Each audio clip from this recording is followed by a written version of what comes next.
आपला दुसरा तरंग संपला.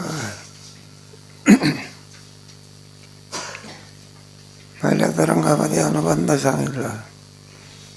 अनुबंध म्हणजे चार. कोणते चार? बरं. आणि त्याची सिद्धी करून दाखवली, त्याची व्याख्या सांगितली.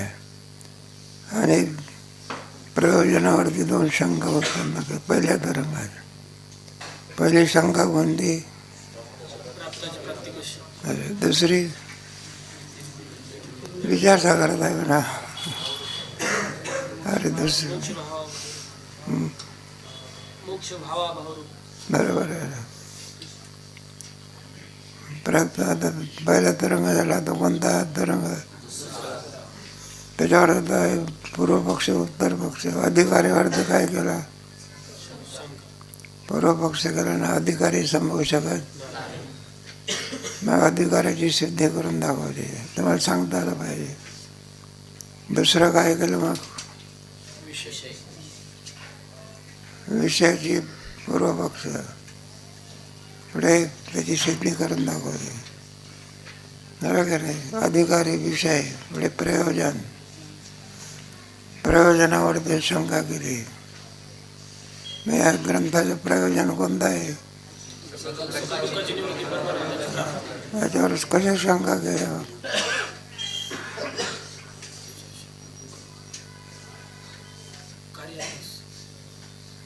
सांगा की.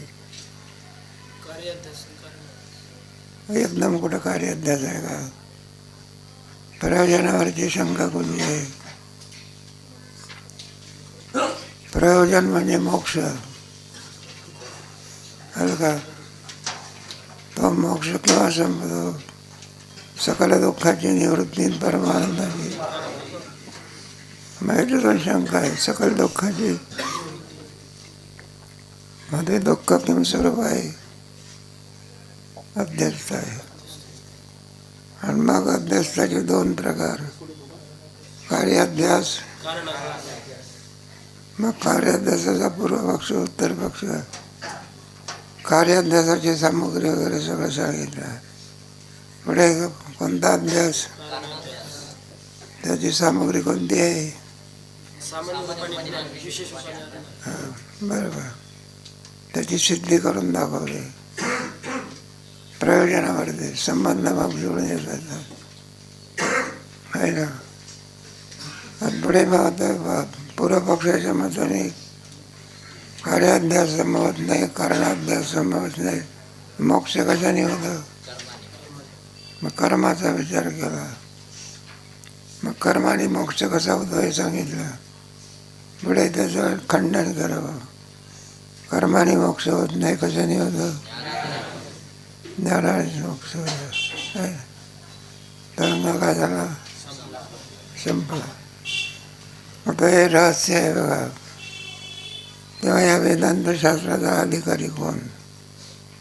तो अधिकारी सांगायचा आहे. वाचा. आता प्रवचनासारखंच आहे बरं का. हे तुमचं रहस्य आहे ना, हे प्रवचनासारखंच आहे. वाचा. दुसऱ्या तरंगाचे रहस्य. दुसऱ्या तरंगाचे रहस्य. या तरंगात अधिकारी, विषय, प्रयोजन आणि संबंध यांचे विस्तृत वर्णन केले आहे. त्यातील विचार करण्यासारख्या मुद्द्याच्या 1-2 गोष्टींचा विचार कर्तव्य आहे. आता विचार करायचा. वाचा. अधिकार विचार. जगात जितके व्यवहार चालू आहेत ते सर्व अधिकारानुरूप चालू असतात. निदान तसे असणे आवश्यक आहे. ही गोष्ट निर्विवाद आहे. कोणत्याही कार्याला कोणताही मनुष्य चालतो, त्याचा अधिकारी चालतो. अधिकारी चालतो. कोणाला तरी कुठंतरी जायचं होतं. 8 सीटची गाडी. किती? 8 सीटची काय होती गाडी. 8ही माणसं त्याच्यात बसले. त्या ग्रस्ताश्रमीचे. पण ड्रायव्हर मागवून आला बघा. गाडी किती सीटची आहे? आता ड्रायव्हर बसला किती सीट होईल? मग तो येईल ना. बरं का. जेवढ्या सीटची गाडी असली तेवढ्या सीट बसावं लागलं. अधिक बसला तो गुन्हेगार ठरतो. मागवून कोणाला? ड्रायव्हर. गाडीत तर सगळे माणसं. आता उतरवायचं कोणाला मग?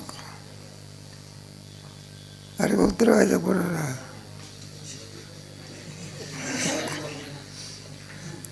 8 सीटवाले माणसं बसले आणि त्याच्यात 9 सीट काही नाही. मागवून कोण येतो? आता उतरायचं कोणाला? ड्रायव्हरला का? बाकीचे काय? यांना काय समजते? गाडी यांना समजते ड्रायव्हर असं करतो असं करतो. मग गाडी चालवण्याचा अधिकारी कोण आहे?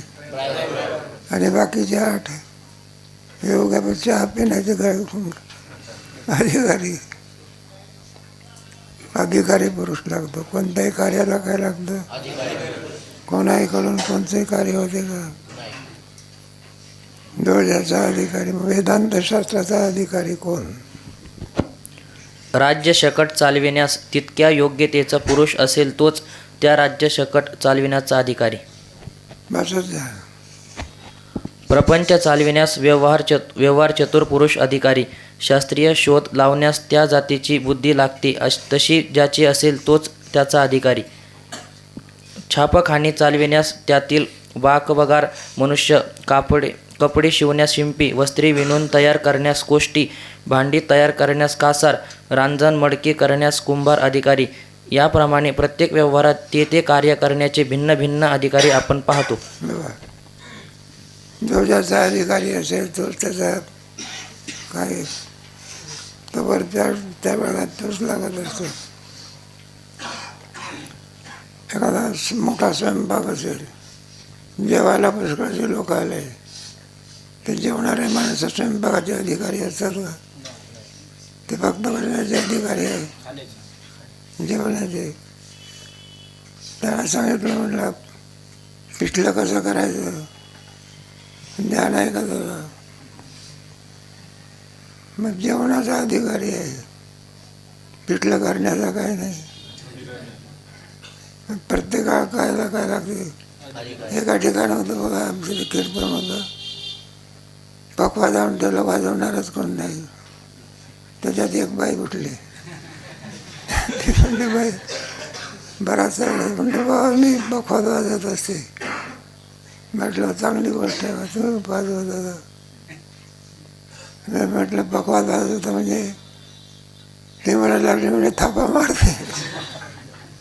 थापा मारता म्हणजे पकवाद वाजव नाही का? थापा तर कोणाला मारत नाही. मग त्याच्यातून बोल काढावे लागतात. तो त्याचा काय अधिकारी. बरं का? तेव्हा कोणत्याही कार्याला अधिकारी लागलो.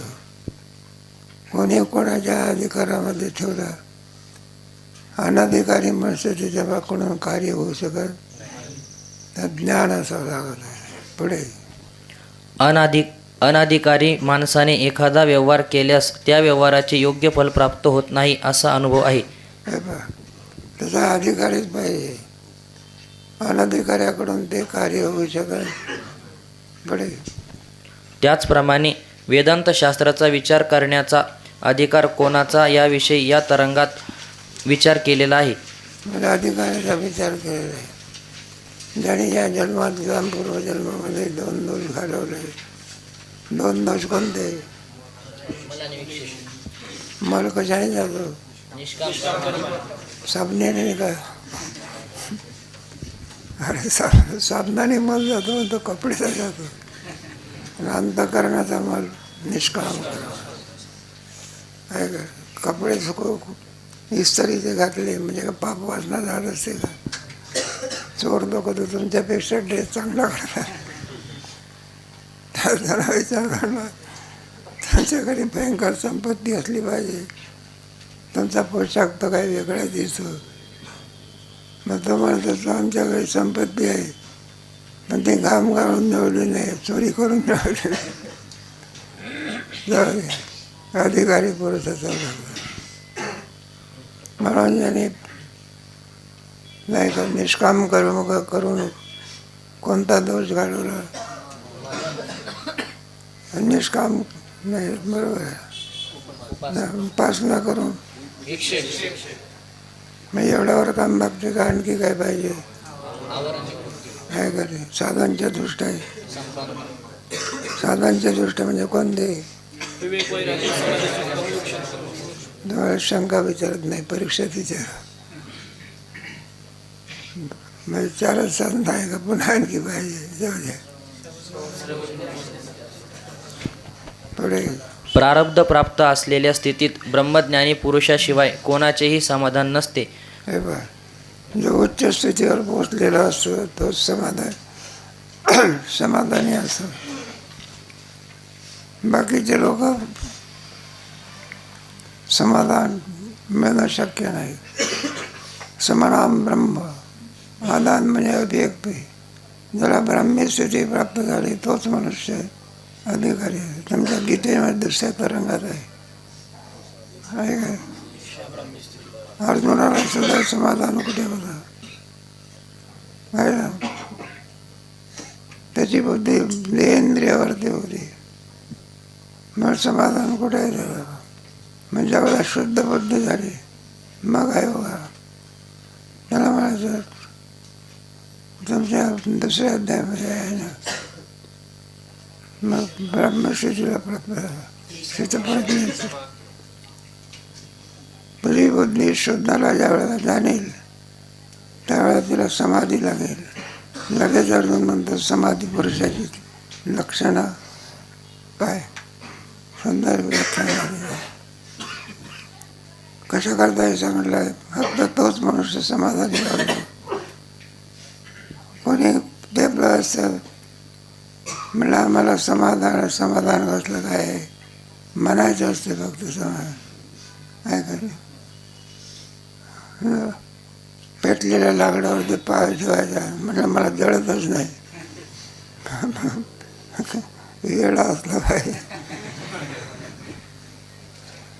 संसारात कुठे समाधान आहे? पुढे सर्वांची इच्छा अशी की आपण प्रस्तुत ज्या स्थितीत आहोत त्यापेक्षा दृष्ट आणि श्रुत अशा उच्च स्थितीत असावी. कोणालाही वाटते, गरिबाला सुद्धा वाटते आपण काय झालं पाहिजे. याचा स्वभाव आहे. अज्ञानी माणसाला असं वाटते आपल्याला काय झालं पाहिजे. श्रोत्याला सुद्धा वाटते असंच कीर्तन आपल्याला करता येईल. हा स्वभाव आहे ते. पुढे अशी इच्छा मनुष्य मात्रांचीच आहे असे नाही. पशुपक्ष्यात सुद्धा तशी स्थिती असल्याची दिसून येते. आणि मग ज्याने जी स्थिती उच्च ठरविली असेल आणि तिच्या प्राप्तीचा जो उपाय त्यास योग्य वाटेल त्या उपायाचा तो अवलंबन करीतो. सर्वांमध्ये मोक्ष, उच्च स्थिती म्हणजे मोक्ष. त्याला ब्राह्मी स्थिती असं म्हणतात. आत्मस्थिती सर्वांमध्ये मोठी स्थिती आहे का? संत आपल्या झाले समाधान भगवंताच्या दर्शनाने समाधान प्राप्त होते. एखादा गरीब मनुष्य असेल, ज्ञान असेल तर समाधान असतं. आणि किती धनिक असला ज्ञान नसेल तर विसंगती सगळी. तेव्हा उच्च स्थिती म्हणजे ज्ञान. संतांच्या ठिकाणी किती तुम्ही गीतेमध्ये ऐकलं ना, अमानित्वम वदम नित्यम संहिंसा, त्याच्यामध्ये सगळे करू द्या. त्रिविध मुख कवे त्रिविध ताप जरी येऊन पडली तरी त्याचं समाधान बिघडत. आणि आपल्याला त्याचं आहे बरोबर. थोडं काय झालं की आपलं समाधान काय होतं बिघडून जातं. पुढे याप्रमाणे यावद आयुष्य त्या साधनांच्या परिश्रमात जाते. उच्च शब्द सापेक्ष आहे. सर्वांत उच्च स्थिती कोणती हे ठरविणे सुद्धा फार कठीण आहे. उच्च स्थिती म्हणजे कोणती? 10-5 बिल्डिंग असणे उच्च स्थिती आहे का? मग उच्च स्थिती कोणती? ज्याच्यामध्ये निर्भयता आहे, कोणती काय नाही. मोक्ष, सकल दुःखाची, परमानंदाची, याला मोक्ष उच्च स्थिती. पुढे महिना 10 रुपये प्राप्तिवान 20 रुपयांच्या प्राप्तीस उच्च स्थिती समजतो. तो 50 रुपयांच्या प्राप्तीस उच्च स्थिती समजतो. अनवाणी चालवणारा, गाडीत बसलेला, मोटारीत बसलेल्यास भाग्यवान समजतो. श्रीसाई आपल्यापेक्षा एक श्रेष्ठ पुरुष पाहिला म्हणजे त्याचा काय समजते. म्हणलं आपण लहान पडतो, काय पडतो.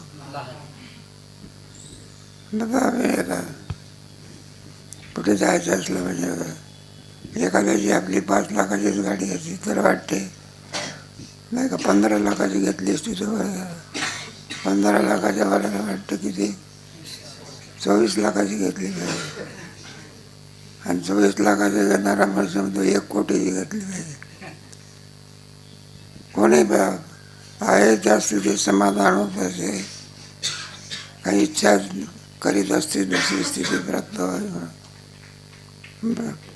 आपली संसारिक स्थिती आहे. संताची स्थिती कोणती असते काय काय झाले समाधान, ही खरी स्थिती आहे. पुढे ज्याला संतान नाही तो ज्यास एखादी मुलगीच असेल त्यास भाग्यवान समजतो. ज्यास सर्व मुलीच आहेत तो पुत्रवानास भाग्यवान समजतो. एखाद्यास पुष्कळ पुत्र व कन्या असतील पण त्यांच्या निर्वाहाची मुळीच सोय नसेल तर तो निसंतानी पुरुषास भाग्यवान समजतो. कोणी कोणाला भाग्यवान समजते काय तर जोडला वरच्या स्थिती सांगायची आहे. एखाद्याचं लग्न होत नसलं, लग्न झालं स्वतः काय समजतो. महाराजाचं लग्न झालं मुलगाच होत नाही, मग मुलगा होणाऱ्याला काय समजतो काय काय. बरं मुलं बाळ आहे, खायला काय आहे, बाबा काय खायला एकापेक्षा एक. पुढे अशी शेकडो उदाहरणे सांगता येतील. एक आपल्या दृष्टीने दुसऱ्यास भाग्यवान समजण्याचा संप्रदाय अनादी कालापासून व्यवहारात चालू आहे.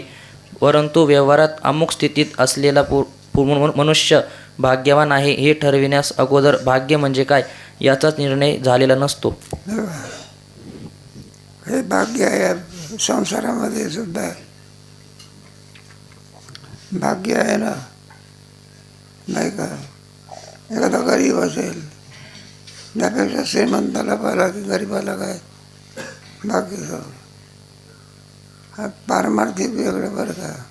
हे सांसारिक भाग्याचं चाललं आहे. कोणत्या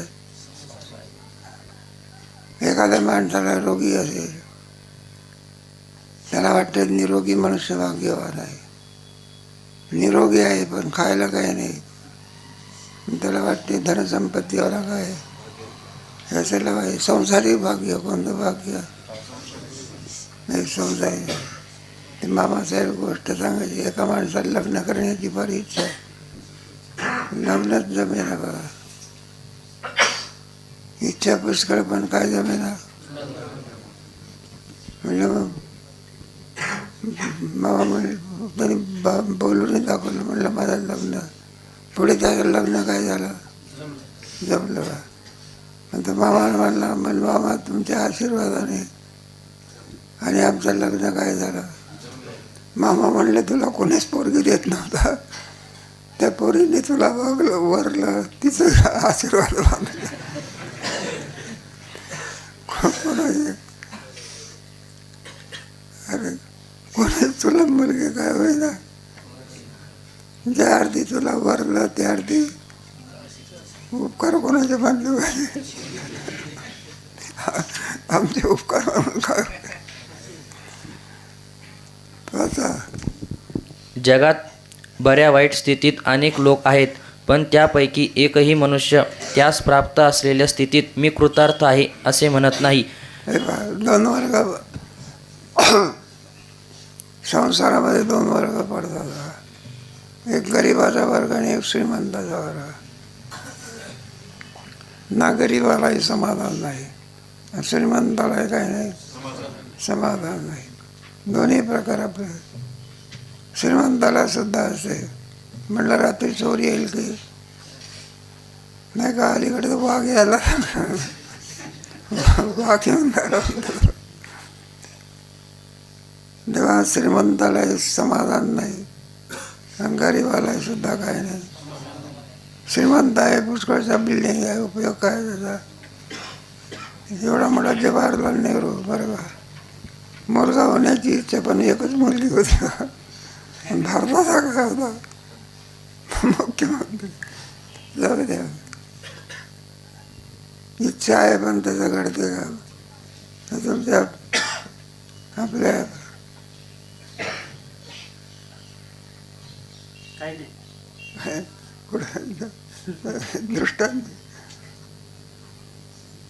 दृष्टांत सांगितलं म्हणजे कशा करता समाधान सर्वांचंच होईल काही सांगता येत व्यवहारामध्ये आपण पाहतो ना, समाधान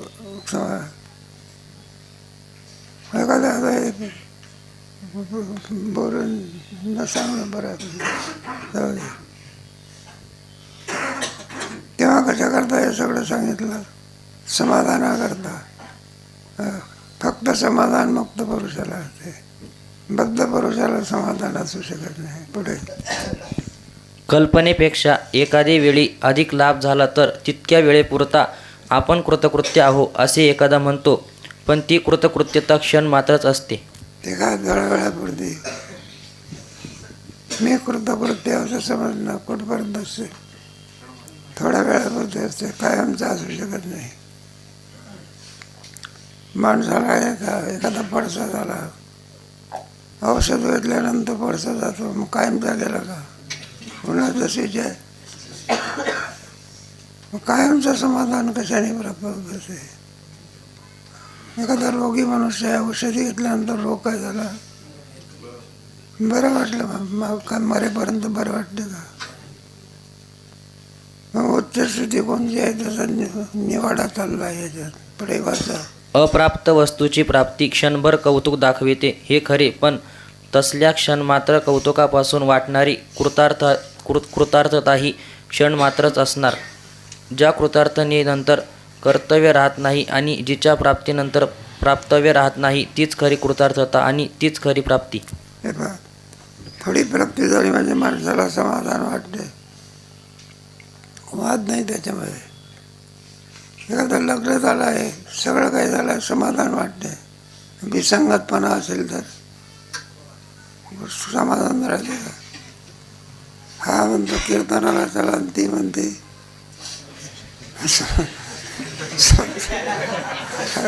समाधान आहे का? एखादा नाही का पोरगा चांगला निघाला पाहिजे, लोकांनी स्तुती केली पाहिजे, आणि ते पोरगा चोऱ्या करण्यात निष्णात होता. प्रारंभी जरी समाधान वाटत असलं, काय ते समाधान कायम टिकू शकत नाही. पुढे पण दृष्ट व्यवहारात सर्व स्थितीतील मनुष्यांचा किंवा अदृष्ट स्वर्गादी लोकांतील उत्तमोत्तम भोगांचा किंवा त्या भोग भोगणाऱ्या देवादिकांच्या स्थितीचा विचार केला तर सर्व ठिकाणी रच्या पुढं डचाच अनुभव येतो. संसाराचं स्वरूपच आहे.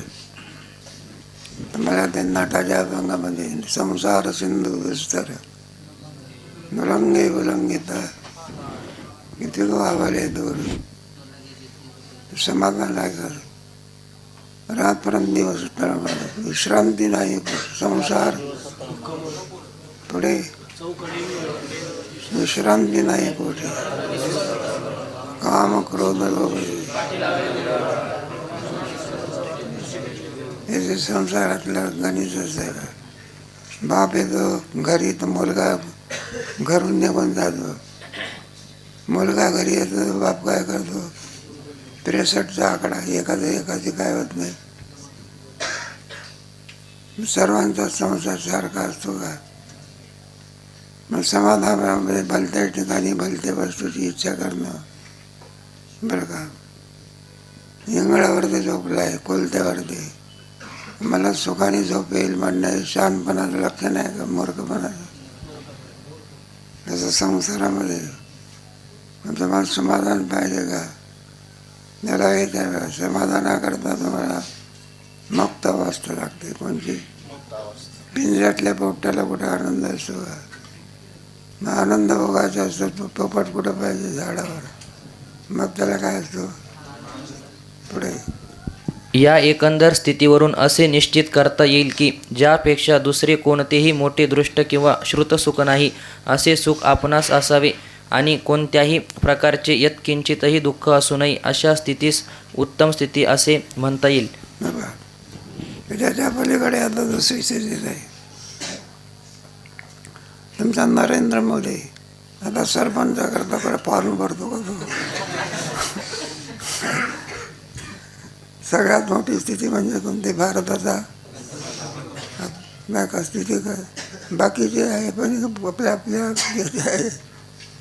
फडणवीस कोण आहे मुख्यमंत्री पण फक्त महाराष्ट्राचा आहे आणि नरेंद्र मोदी आता त्याच्या पलीकडे स्थिती काय झाली संभली पुढे. कारण याच स्थितीत जीवमात्रांच्या सर्व इच्छांचा अंतर्भाव होतो. ही उत्तम स्थिती उच्च उत्तम स्थिती आपण अनुमानाने निश्चित केली खरी, परंतु अशा प्रकारची स्थिती आहे किंवा नाही अथवा असणे संभवनीय आहे किंवा नाही, असल्यास त्या स्थितीच्या प्राप्तीची साधने काय याचे ज्ञान मनुष्य बुद्धीत स्वभावतः असलेले दिसत नाही. उच्च स्थिती आहे का स्थिती ज्या स्थितीवर पोहोचल्यानंतर कोणत्याही प्रकारचं काही नाही, दुःख नाही, मिळवायचं काही शिल्लक राहत कृतकृत्यस्य निरमध्यमया लागतं तद्बरापण त्याला कृतकृत्यचं असं म्हणा. 15व्या अध्यायामध्ये शेवट सांगितलं आहे कृतकृत्यचा. शेवटचा श्लोक आहे 15व्या अध्यायातला.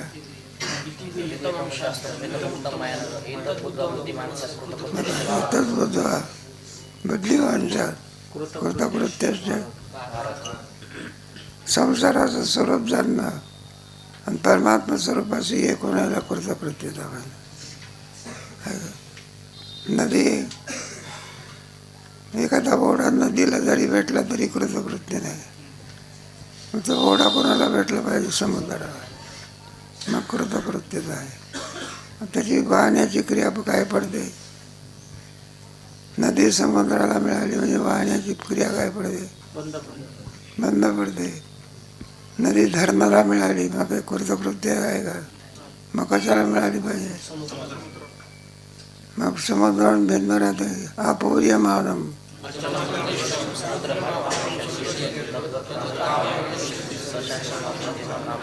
या उच्च स्थिती म्हणतात. अनुरेनो या थोकडा उच्च स्थिती पुढे. जे मनुष्याच्या बुद्धीस अज्ञात असते त्याचे त्यास ज्ञान करून देणे हेच शास्त्राचे शास्त्रत्व. मग शास्त्राचं काय आहे, जीव हा सर्वज्ञ आहे का अल्पज्ञ आहे. जरी एखादा मनुष्य म्हणलं मला सगळं काही कळत आहे नाही का, आणि एखाद्या गाडीत गेल्यानंतर अपघात होऊन मरते, मग सगळं काय करतो, सगळं कळायला असतं तर अपघात होणाऱ्या गाडीत कशाला बसला असता. मग ज्ञान आहे का अज्ञान आहे का. ज्याच्या ठिकाणी अज्ञान आहे अल्पज्ञ म्हणतात त्याला, केवळ अज्ञान आहे मग काय अल्पज्ञ म्हणतात.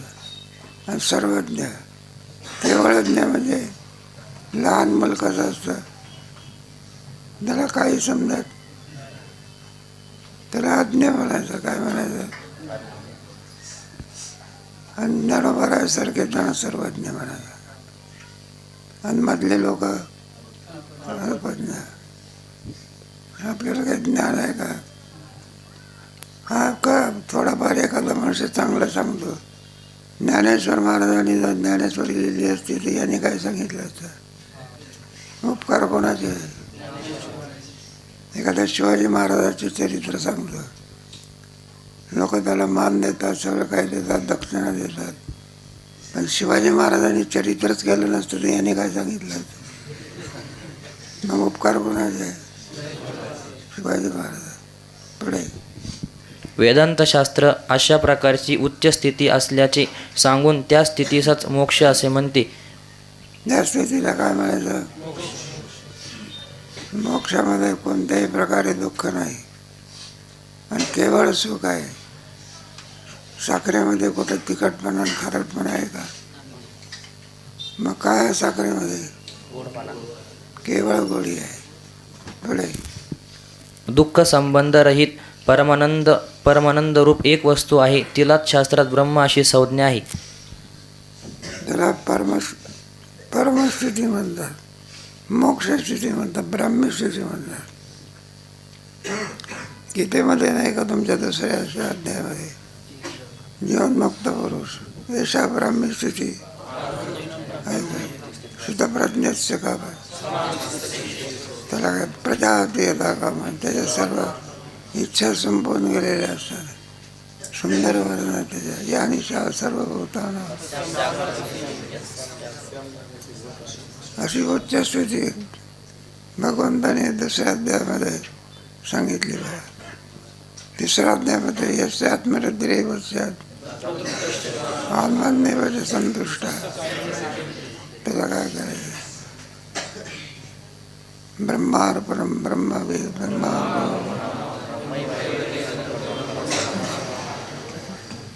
सगळ्या गीतेमध्ये उत्तम स्थितीच आहे. निर्माण मोहा जिथं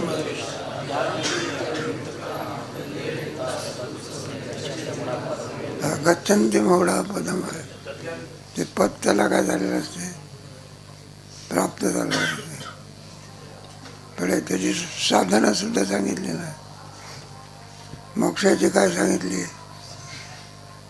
साधना सांगितली ना. 8 साधना सांगितली म्हणजे ती 8 साधना कोणची? नाही सांगितलं. श्रवण, विवेक, वैराग्य, 4 साधना. पुढे किती झाले आता? एका पोराने विचारलं तर म्हणलं 10 सांगितलं. किती? म्हटलं बाबा आहे, तू काही चुकायच थोडं. कारण कर्म आणि उपासना सांगितली आहे ना. मल निवृत्ती करता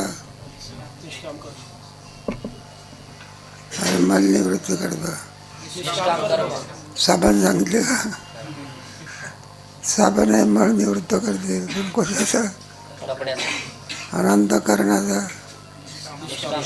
निष्काम कर्म. तुमच्या काल गेलेला विद्यासागरात होतं की नाही का, 2 अंकुर फुटत असतात.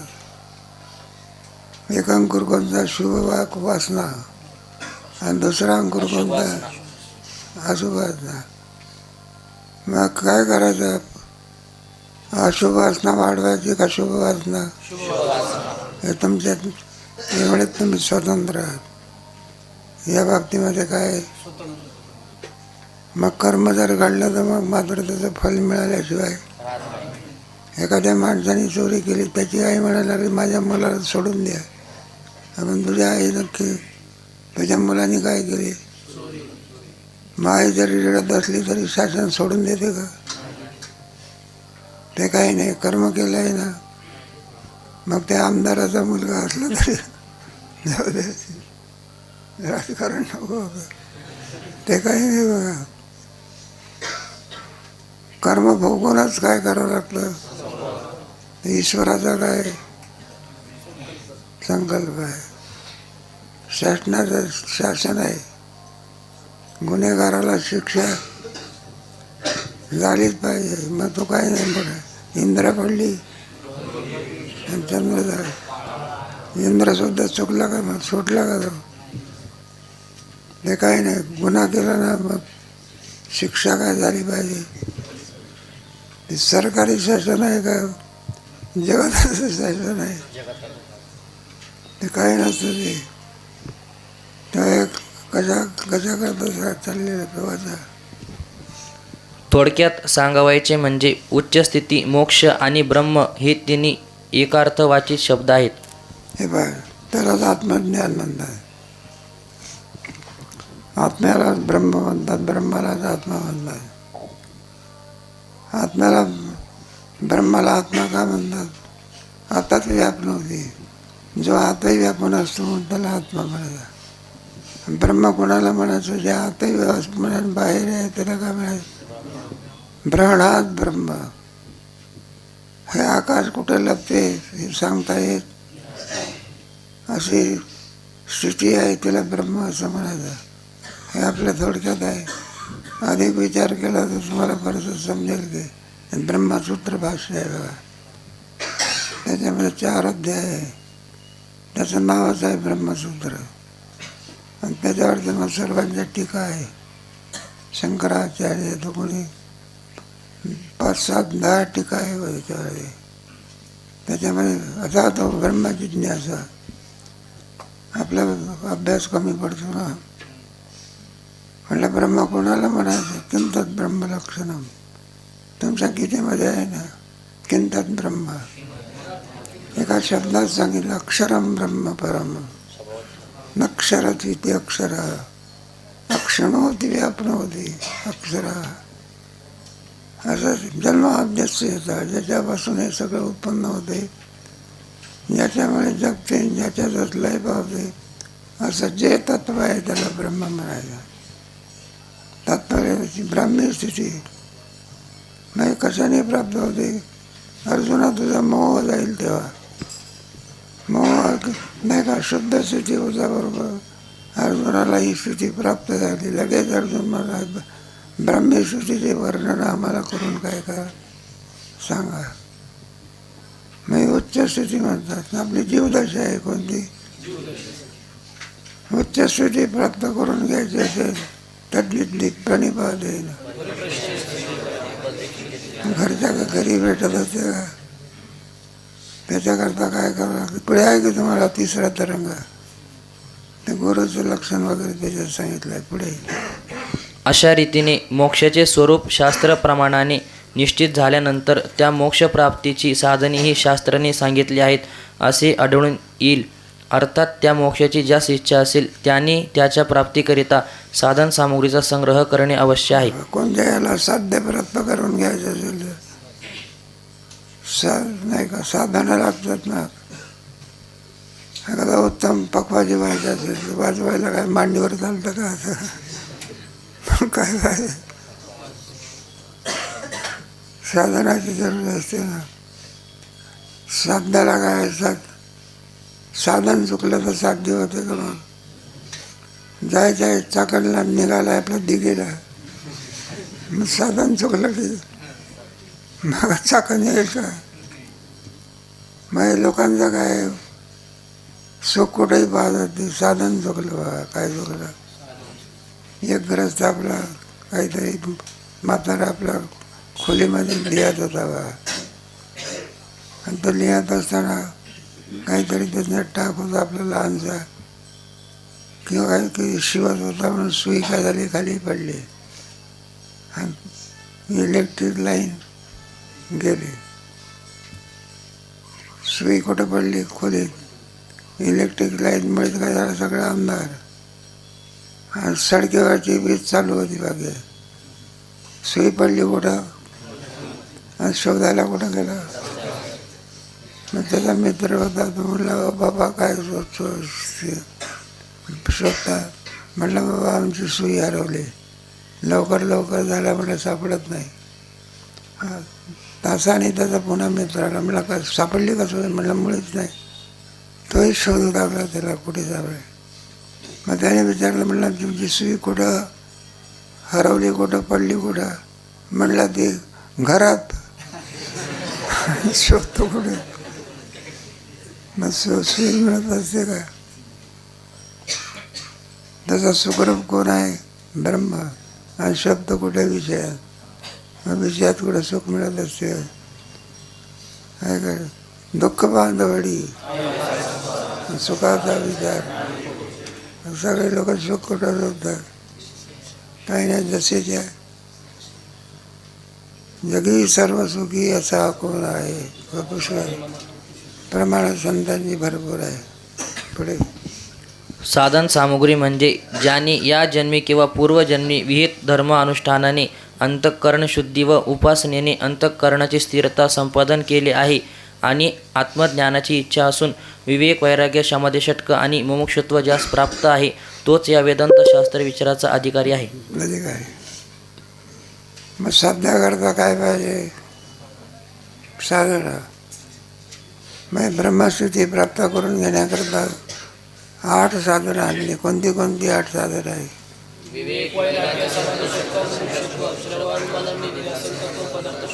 विवेक कशाला म्हणतात?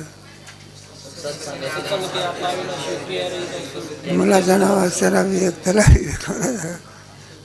मुलाचं नाव काय असेल तो विवेक घ्यायचा का? विवेक पुढे मग विवेकाचं लक्षण कोणतं आहे? विवेकाचं लक्षण काय म्हटलं?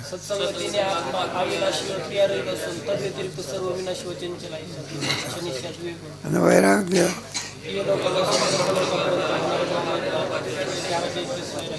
बरं, विवेक, वैराग्य, समाधी षटक, श्रम. दम म्हणजे कोणतं? दम म्हणजे बिडीचा दम का? मग काय शब्द आहे? दम इंद्रियांचा निग्रह त्याला दम म्हणतात. अंतःकरणाचा निग्रह त्याला शम. पुढे षटक आहे ना त्याच्यामध्ये, त्याच्यात समाधान आलेलं आहे. त्या स्थितीमध्ये राहणं त्याला काय म्हणायचं? समाधान. हे सगळे आलेलं दुःख सहन करणं त्याला तितिक्षा असं. हे सगळे समाधी षटक आहे. पण असं दुसरी एवढ्यावर काम भागत नाही.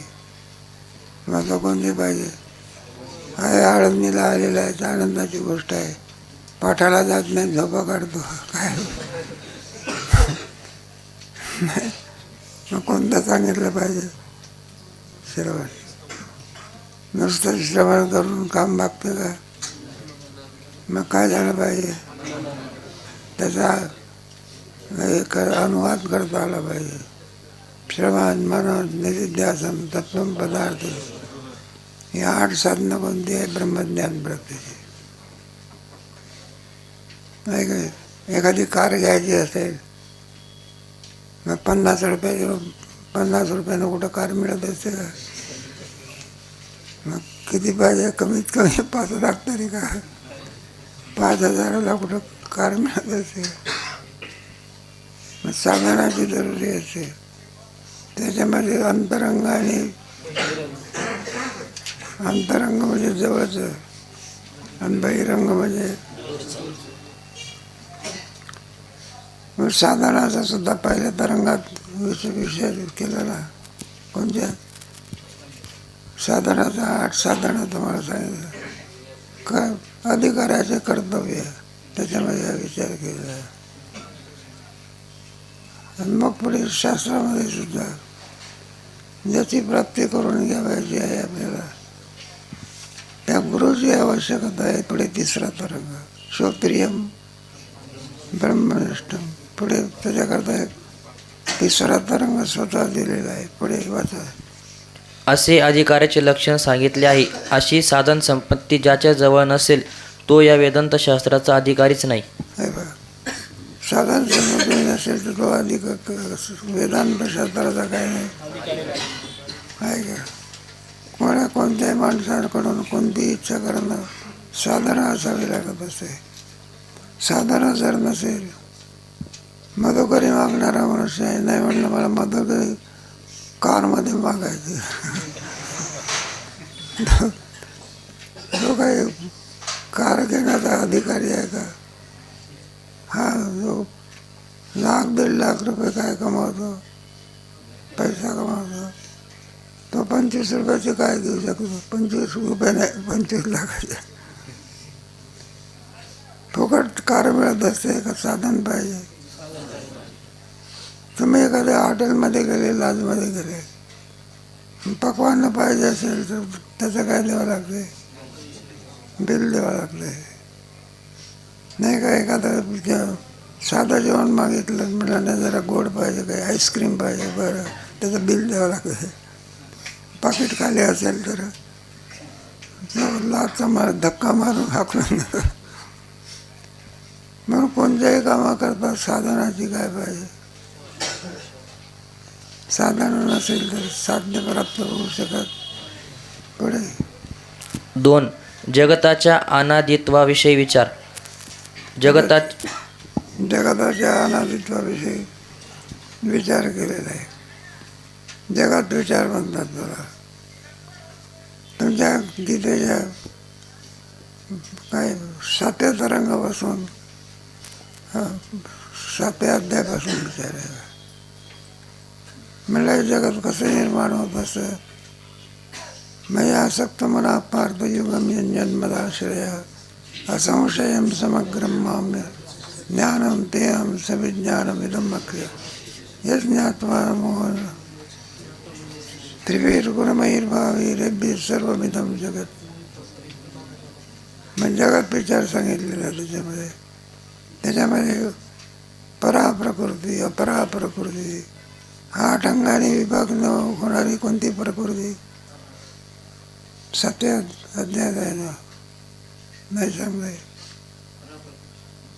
8 अंगाने विभक्त होणारी जी प्रकृती असते तिला अपराप्रकृती म्हणतात. अपरे असल्यास म्हणणे अध्याम धारे ते जगत. आणि ज्या ठिकाणी लीन होते तिला म्हणतात पराप्रकृती. त्याच्या पहिल्या 2-3 श्लोकात असते ना. आणि मग ती प्रकृती अष्टांगाने विभागित होते. 4 खाने होतात जीव काय होतात निर्माण. अंडाच्या 4 स्वेदाचे उद्भिद प्रत्येकाचे. त्याला विज्ञानाचा विचार म्हणतात. कशाचा? हा अध्यात्माचा विचार. दुसरा कोणता? विज्ञान विचार. विज्ञान सांगायला सुरुवात केलेला 9व्या अध्यायामध्ये सुद्धा आहे. विदंतो ते गुह्यतमम्.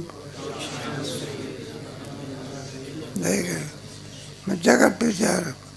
जगत विचारामध्ये जगत केव्हा निर्माण झालं, केवढं जगत आहे, कोणी निर्माण केलं, त्याच्याकरता हे वेदांतशास्त्र तुमच्या 15व्या अध्यायामध्ये सुंदर आहे. ऊर्ध्वमूल मदशाखा छंदमसे अस्य वर्णानि अगस्त्योर्ध्वं प्रसूतास्य.